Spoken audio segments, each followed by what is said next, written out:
Good morning, everyone. And welcome to our annual Mishnayos program.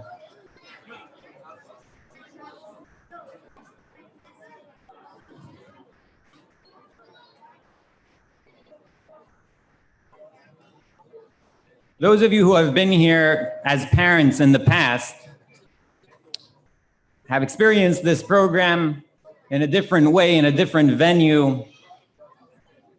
Our Mishnayos program for the 3rd, 4th, and 5th grade boys is really one of the highlights of the year, an opportunity for there to be extra learning, non-curricular, lishma, so to speak.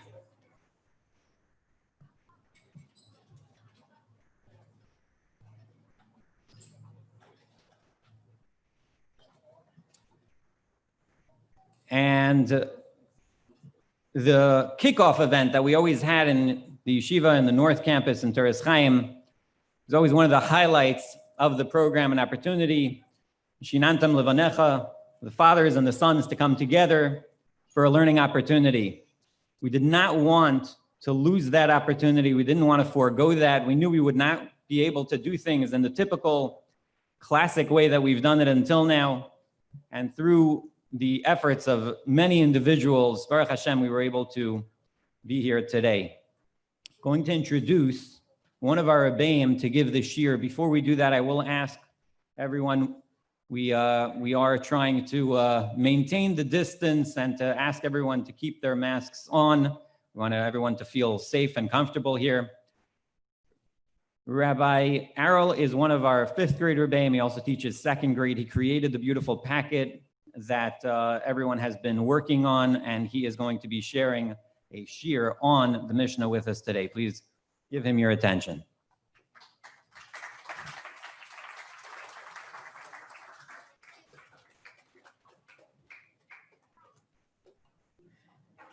Good morning, everyone. Such a kavod to be here. Sorry, just one second. It's really a kavod to be here. It was such an event. It's real kavod of Torah. And right as I was pacing the aisles, nervous about my speech before, I gave a thought or two about if there's a pasuk that could encapsulate what I was witnessing here.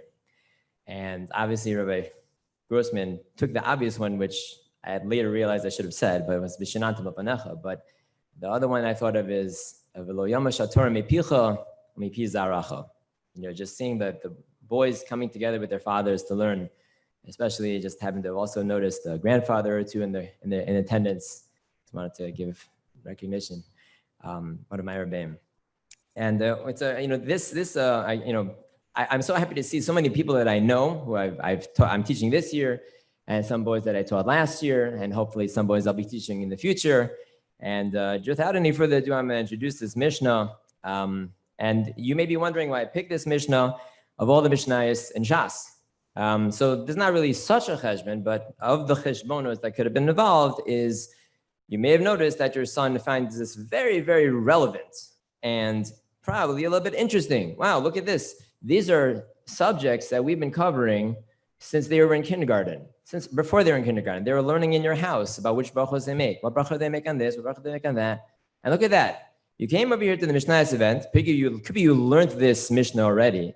You came to the Mishnayos event and you discovered that these are actually mentioned by the Mishnayos. The Tanoim in the times of the Mishnayos were hacking and discussing what bracha you should make on certain types of foods.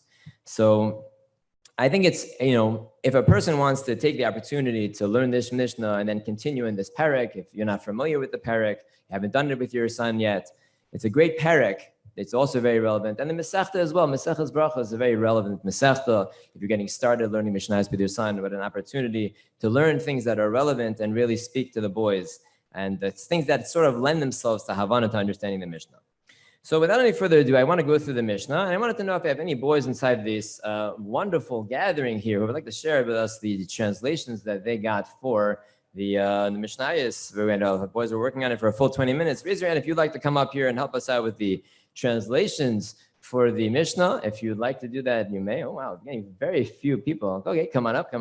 And if anyone else has your hand raised, I'm happy to call you up. Give us some of the translations you got. Bring your workbook with you, please. Bring your work packet with you. I'm going to ask you, please, to come up this way and come down this way. So just give me a second. 1 second.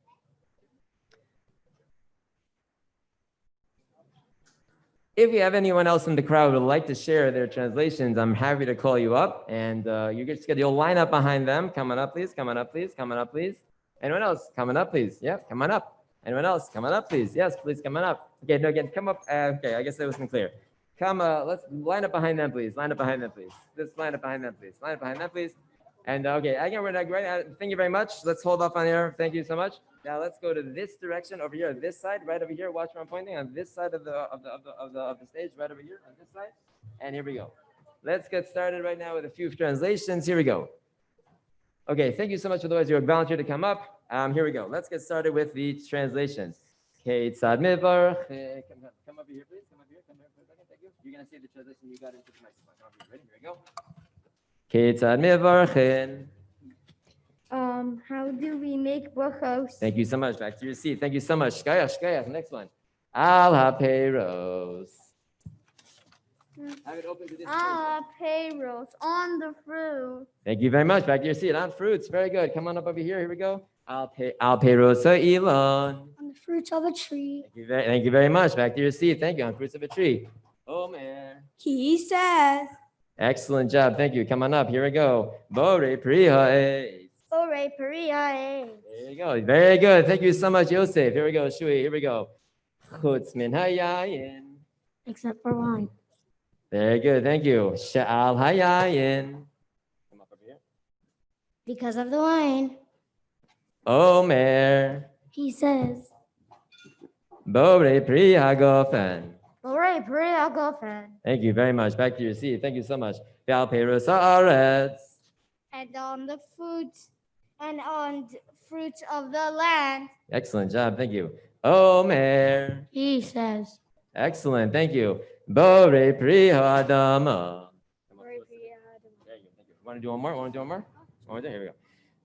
Chutz min hapas. Except for bread. Except for bread. Very good. Thank you. Come over here, Noam. Sha'al hapas.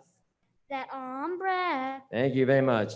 Hu omer. He says. Hamotzi lechem min haaretz. Well done. Okay.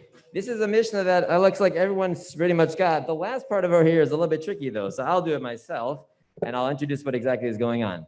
We just talked about Bar Pri Adama and Peiros Haaretz. Fruits of the land, according to the Mefarshim, is referring to, let me just take this off. Fruits on the land, according to the Mefarshim, is referring to things like peas or grain and things like that. Al Hayurakos is talking about leafy vegetables. Omer, he says, Bar Pri Adama. And apparently there is a machlokus about this in the Mishnah. Rabbi Yehuda says, Bar Mini Dishoim. He says that you should actually make a bracha on each individual type of fruit that goes from the ground.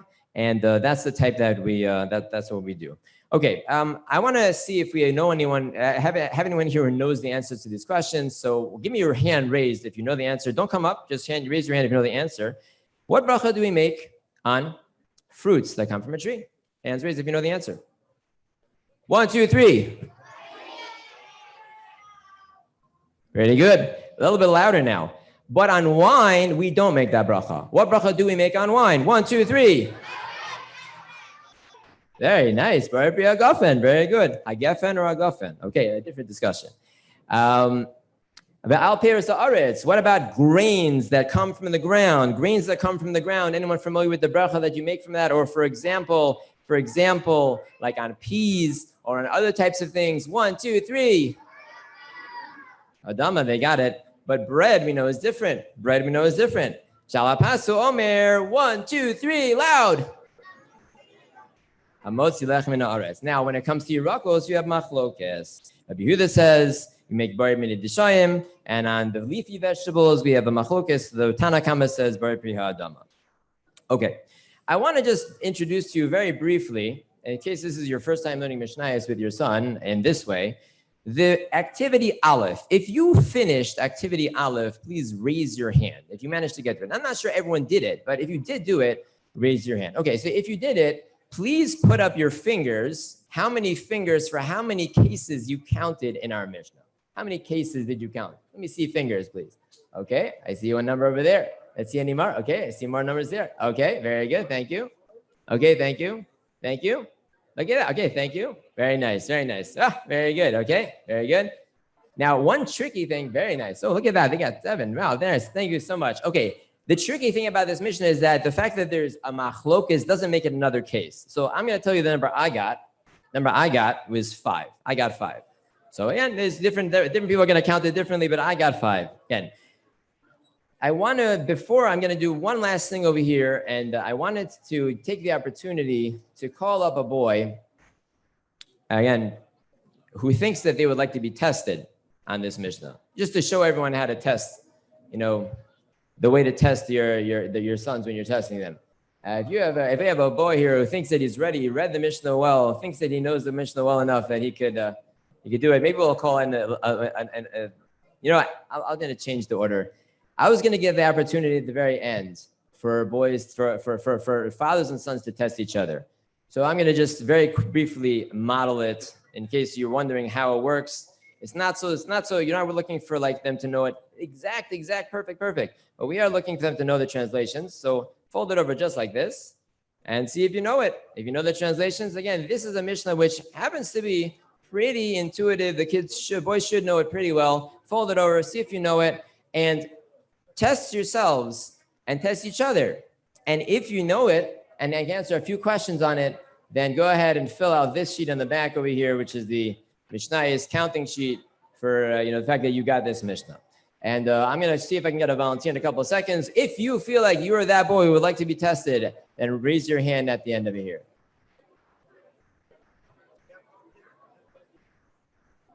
Wait a minute.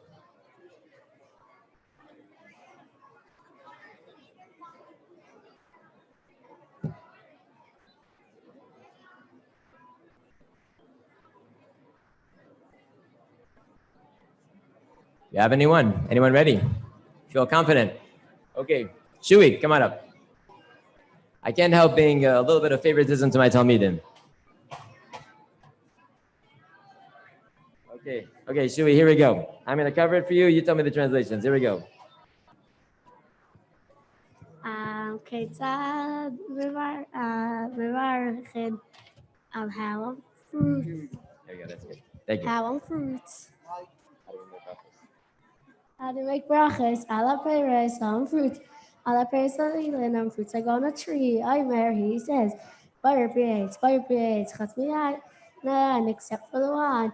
Shalayayin on one. He says, fire agafen. Ala peres on fruits. I go from the land. He says, fire adama. Chutz miyapas, except for bread. Shalapas on bread. He says, I might see lechem in ours, valley rakas and on fruits. He says, Boy Priadama, Rabbi Yehuda says, Boy Mina the shaman. Shkaya, Shui, you want 1 second? We want to get one or more two questions for you. Shui, tell me please, what bracha do you make on fruit that grows from the ground? Boy Priadama. And please tell me, what bracha do you make on bread? You got it. Thank you so much. Rabbi Shrak, do you mind if I sign his sheet for him? You don't mind if I sign his sheet for him? Okay, I have one more volunteer who would like to try that out for us. If you have one more volunteer, I'd like to call him up. Okay, yeah. Okay, come on up, please. Come on up. Here we go. What's that? Yeah, here we go.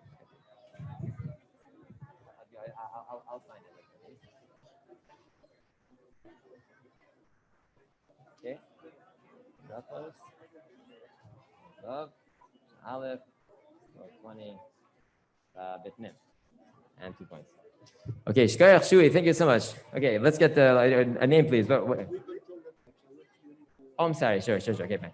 Yeah, okay, tell me, please, your name. Go ahead, speaking to the mic. Ketzad mevarchin. Before you go, just tell us your name, please. What's your name? Roy Gapsi. Roy Gapsi. Thank you so much. Okay, here we go. I'm going to do it like this. We're going to cover it for you. You feel confident to do it with being covered? You can do that? Yeah. Here we go, Roy. Let's do Ketzad it. mevarchin.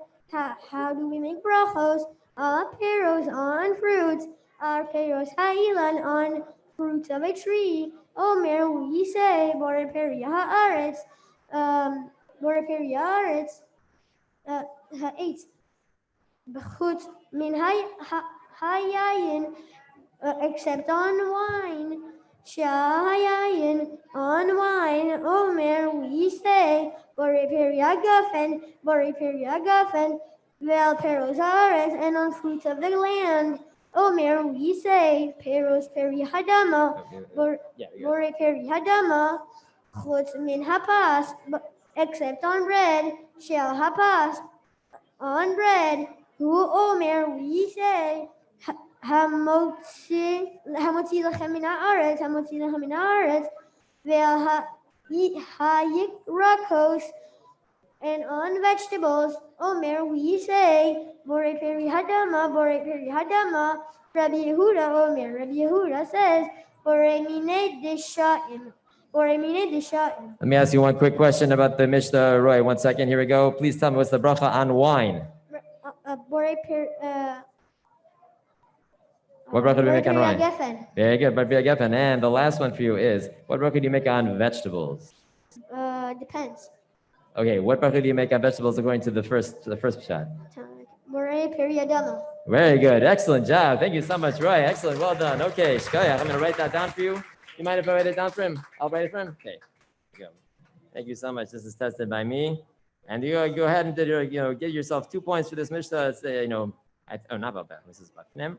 Mishnayos was Aleph, Perek Vav, Mesachos Brachos, and 12:20. Okay. Yashir Koyach. Thank you so much.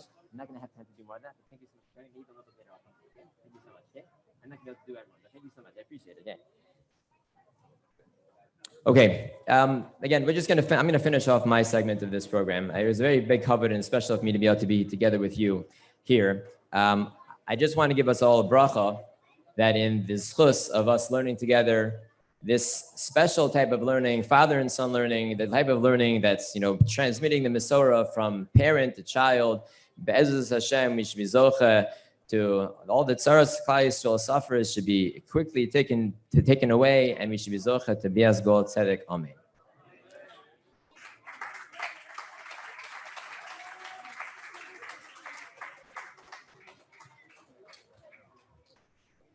Yashir Koach, Rabbi Errol, thank you so much. Creating the packets, giving the beautiful shir. The next part of our program, something unusual we have not done in the past. We wanted to give over a perspective of a father on the program, on the event, and obviously on the highlight, which is the opportunity, the special opportunities we have as fathers to learn with our sons, and the special opportunity we have as sons to learn with our fathers. Please give your attention to Mr. Yosef Fishman.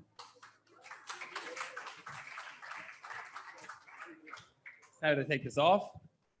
I'd like to give a thank you to the great school, the Rabbi Bauman, Rabbi Grossman, Rabbi Alkabaz, to giving my children a love for Torah and Yiddishkeit. Thank you so much. Rabbi Grossman called me up last week and said, can you give an introduction about the beauty of learning with your son? And those words reminded me of a conversation I had about 15 years earlier, and I was 17 years old, meeting my uncle in Muncie, New York. And he tells me, you look like you're having a good time, but you're going to have to learn one day how to learn with your son. I said, what do you mean I can hire somebody? He says, there's nothing that can replace you from learning with your son. So I said, I'll hire someone that's way better than me. I hired the best mechanech. He said, you'll see, when you get older, you're going to have to learn how to learn so you can learn with your son. I was 17. I probably thought I won the argument. And we continued on our barbecue, having a good time. But then this past Friday, I was with my son, my birthday boy, Elimelech, and I asked him, do you like learning with your dad? He said, I don't know, maybe. I said, that doesn't help my speech. So I said, oh no, if I hired you somebody, would it be just as good? He said, I don't know, maybe. Who are you going to hire? I'm like, the best. I don't want to give any names over here. So he says, I'm like, think about it. He's like, no, actually, I'd rather learn with you. I'm like, I'm not the best. He's like, no, I'd rather learn with you, Father. I'm like, oh, this is getting good. I may have a speech. So I said, Alamach, think about why you rather learn with me. So he's thinking, I don't know, bring me ice cream afterwards. I'm like, is that the only reason why? So, and then he tells me something which is blew my socks off. He says, Dad, when you learn with me, it shows me honor. And the greatest present you can give me is honoring me and showing me respect. So when you learn with me, you show me respect and honor. And that's, I thought I have a speech. Because a son wants to be honored from his parents.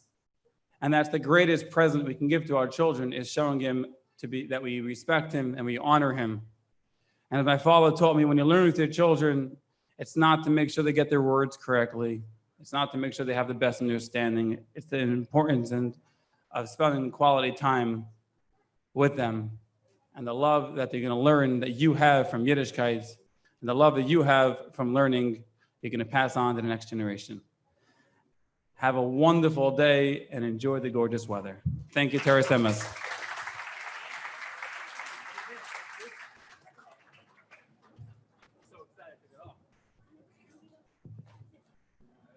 Thank you so much.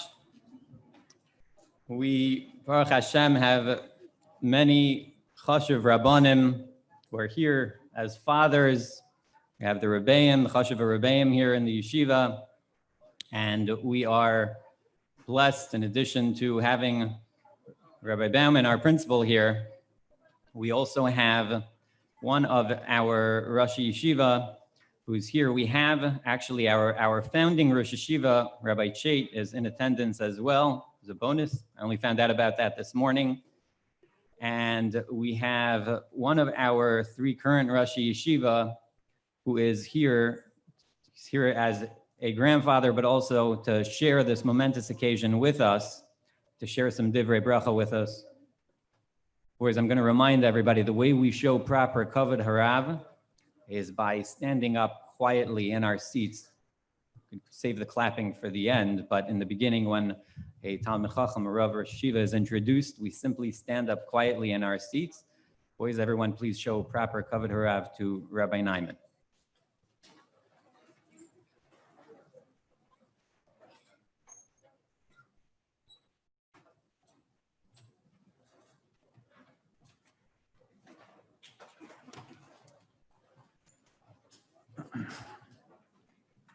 If I may.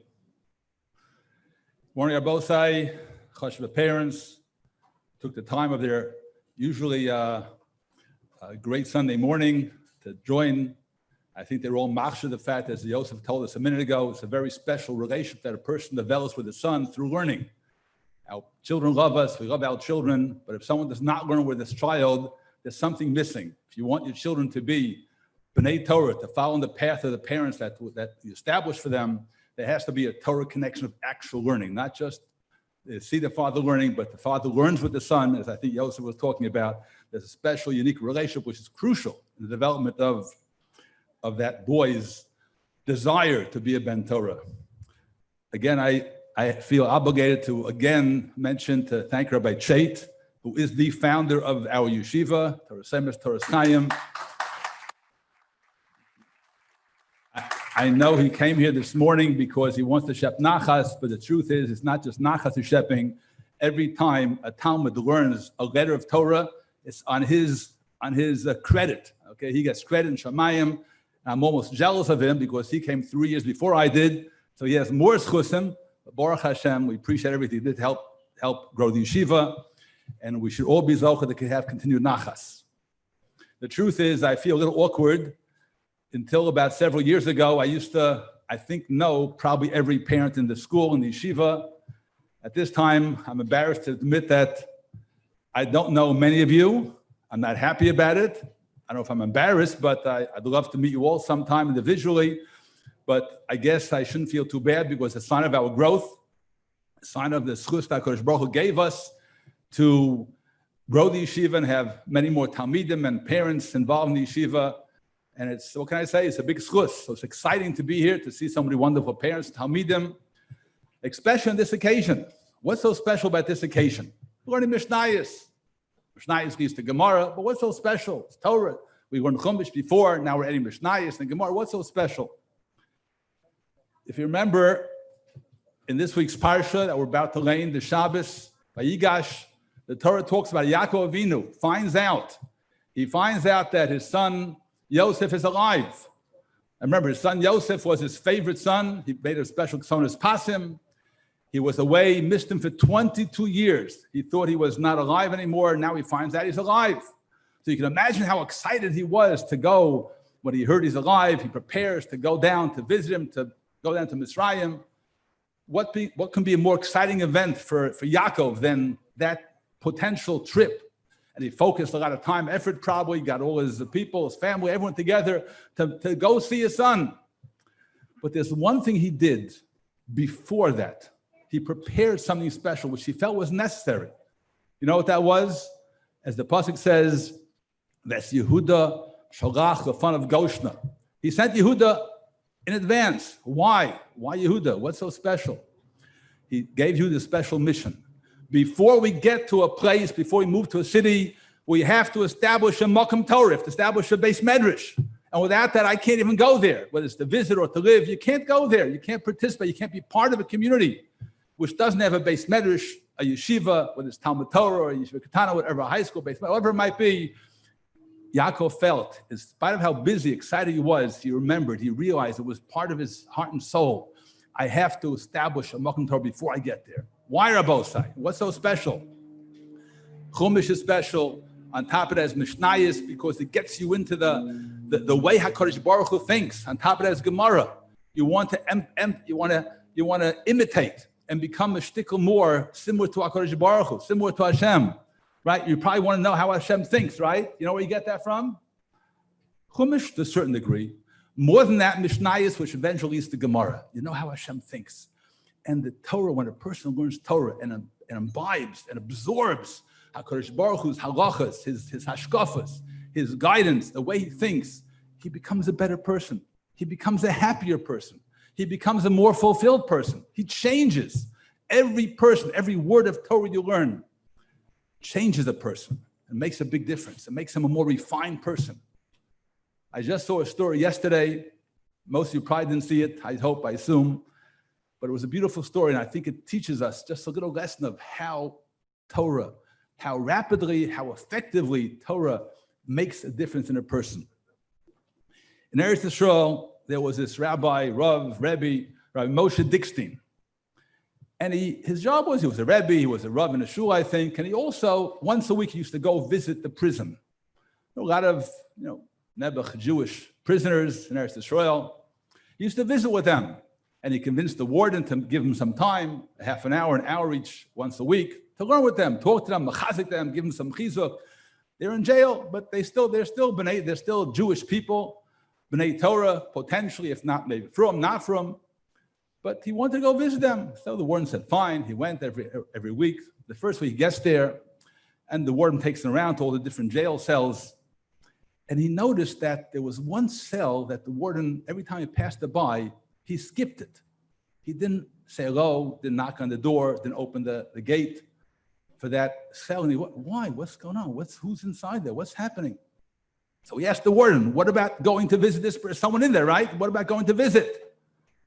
So the warden says, you can't go there. No, you can't go there. It's too dangerous.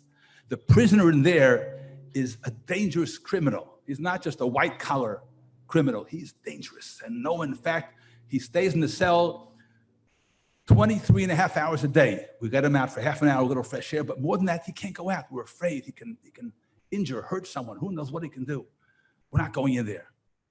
Rabbi Dickstein was not fazed. No, I want to go. He's a Jewish person. I want to teach him, learn Torah, maybe machazik him, give him some chizuk.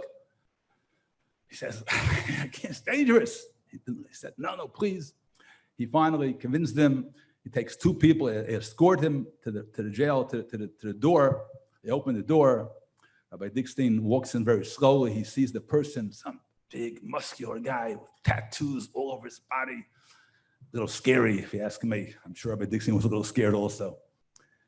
And he says, can I talk to you? He says, yeah, okay. A little reluctantly, he says, yeah. Very hesitantly, he agrees to talk. He sits down. They start talking about Avram Avinu, about mitzvahs, about Moshe Rabbeinu, about Torah. I don't know if he mentioned the Mishnayos, the brachas, I don't know. But they start talking little by little. He warmed up and he started, getting into the conversation, this prisoner.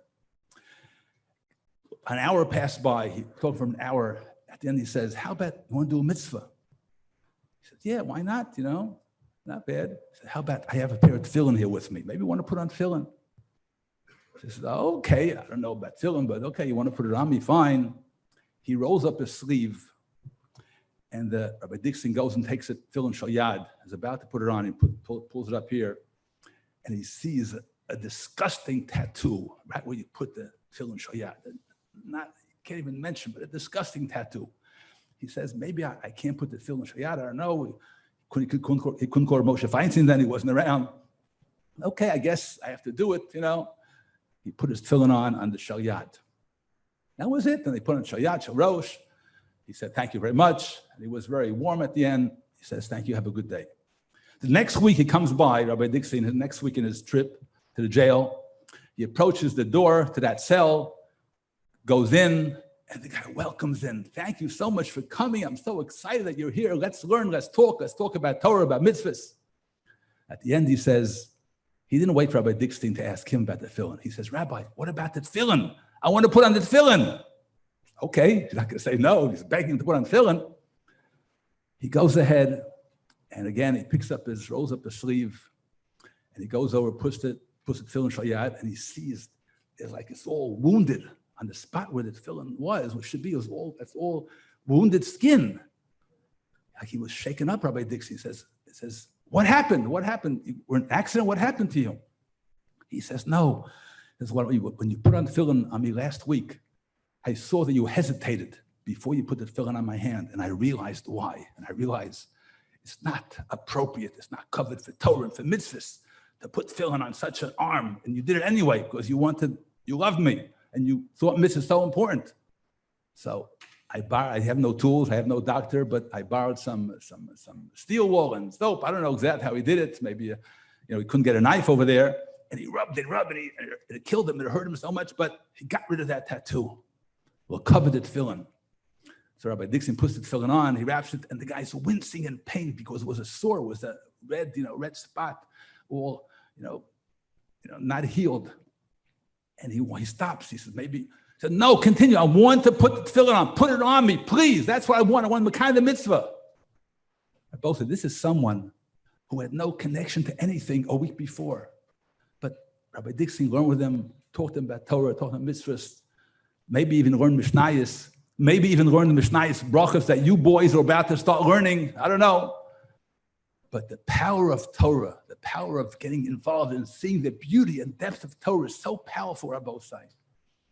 You can't imagine the results, the effect it has on Yiddish neshama, on the neshama of even someone who's so far gone. Both say, you boys are here. You're not like that person. You're 20, 30, 50 steps ahead of him. You boys are here because you want to learn Torah. You want to become Talmidei Chachamim. You should be zocha to steig, to learn. Every word is a mitzvah, and every word brings you closer to HaKadosh Baruch Hu. Every word of Mishnayos you learn is such a powerful step in the direction of becoming, understanding the way HaKadosh Baruch Hu thinks, having a pure nefesh, a pure neshama, a greater Yetzer Tov. You want to do more good things. You should be zocha to give your parents nachas. The parents should be zocha to continue learning with the children, with their sons, and we should all be zocha to see Haramas Kerna Torah grow and grow and grow. Thank you.